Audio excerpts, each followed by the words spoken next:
Hello, everyone. Welcome back to the podcast. And today we're going to talk about something that happened just last night. And I mean literally last night, June 12th, 2026. One of the most significant AI governance events we have seen in the United States. And I want to be transparent with you at the outset. This episode involves Anthropic, the company that makes Claude AI model that we all use or may use in some respect. Here's what happened. At 5:21 p.m. on June 12th, the U.S. Commerce Department's Bureau of Industry and Security issued an export control directive to Anthropic, ordering the company to suspend all access to its two most powerful AI models, Fable 5 and Mythos 5, for any foreign national, whether inside or outside the United States. The directive specifically included Anthropic's own foreign national employees. Because Anthropic cannot reliably separate foreign nationals from U.S. persons across its user base of hundreds of millions of people in real time, the practical result was a complete global shutoff of both models for every customer. So let me boil that down in plain language. This government directive from BIS issued late Friday evening with no advance process, no specific findings shared with the companies, and no meaningful opportunity to contest the action before it took effect, forced one of the world's leading AI companies to pull its most capable products offline for the entire world, not just foreign users, everybody. Now, let me give you the context, because this did not just come out of the blue, out of nowhere. And understanding this is essential to understanding what this event really, really means. Since February of 2026, Anthropic has been in an active and bitter conflict with the Trump administration. It started when the Pentagon demanded that Anthropic waive its contractual restrictions on using Claude for mass domestic surveillance of Americans and for fully autonomous weapon systems without human oversight over targeting and firing decisions. Anthropic refused. Defense Secretary Pete Hegseth responded by designating Anthropic a supply chain risk, the first time that designation, historically reserved for foreign adversaries like Huawei and ZTE, was ever applied to an American company. President Trump then directed all federal agencies to stop using Anthropic's technology. Anthropic sued in two federal courts.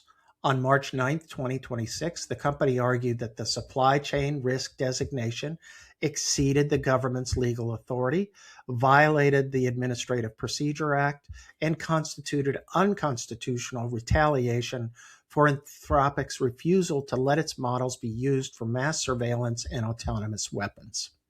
A federal judge in San Francisco granted Anthropic a preliminary injunction, blocking the Trump administration from enforcing the use ban.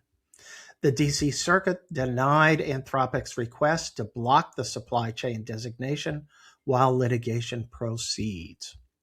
That is the posture. Active litigation, contested legal authority, a company that has been fighting the court or the government in court for months, and now a BIS export control directive. The government's rationale is that another company, not identified, claimed that it successfully jailbroken Mythos. Jailbreaking refers to techniques that allow users to bypass a model's safety guardrails. The Commerce Department acted on that claim by ordering Anthropic to suspend the models. Anthropic's response was pointed and specific. The company said it received only verbal evidence of a narrow, non-universal jailbreak. It was not provided specific details of the specific national security concerned. And it made this argument, which I think is worth quoting: if a narrow potential jailbreak is sufficient cause to recall a commercial model deployed to hundreds of millions of people, applying that standard across the industry would essentially halt all new model deployments for all frontier AI providers. Now, that's not a hyperbolic statement. That's a precise description of what the standard would mean if if that is what you come to this podcast for. First, the export control legal framework. BIS administers the EAR, which govern exports, re-exports, and transfers of dual-use technologies. In recent years, BIS has been expanding its focus on advanced AI. The authority invoked in the June 12th directive has not been publicly identified. The government cited national security authorities without specifying the exact regulatory provision. The scope of BIS's authority over AI model access is not fully defined. This is contested legal terrain, and this should be interesting to see once it gets resolved in the courts, how the courts come out on that. Second, the compliance implications for companies that use AI. And I want to be direct here because I think the compliance community has not yet fully internalized what this event means for enterprise AI risk.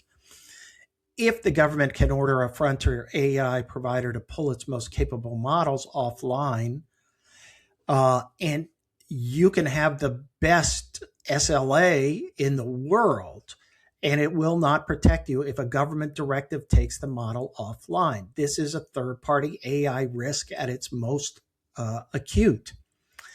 And it needs to be addressed directly in your third-party AI risk assessment and your business continuity planning. The foreign national trigger is also significant in ways that compliance teams need to think through carefully. The directive applied to foreign nationals inside the U.S., not just overseas users. For companies with international workforces using AI models in their daily operations, this creates immediate questions about what access controls you have. Can you segment access by nationality in real time?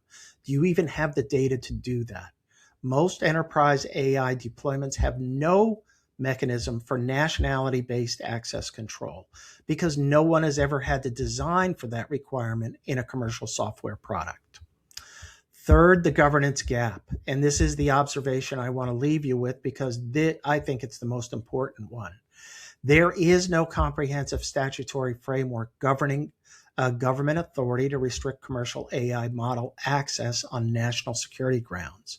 The EAR was built for discrete dual-use items, hardware, software, technology with defined parameters.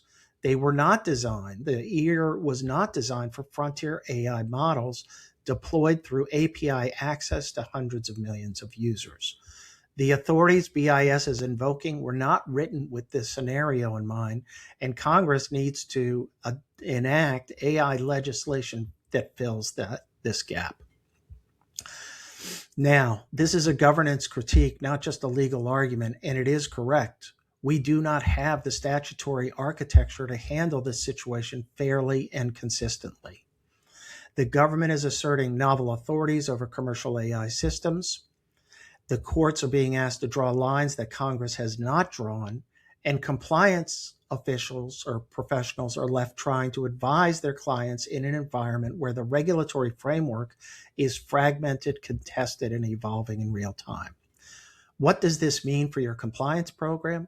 It means that AI governance is no longer just about safe and responsible AI use. It's about operational resilience in the face of regulatory risk. It's about understanding the legal authorities that could affect your AI deployments and tracking how those authorities are being interpreted and contested.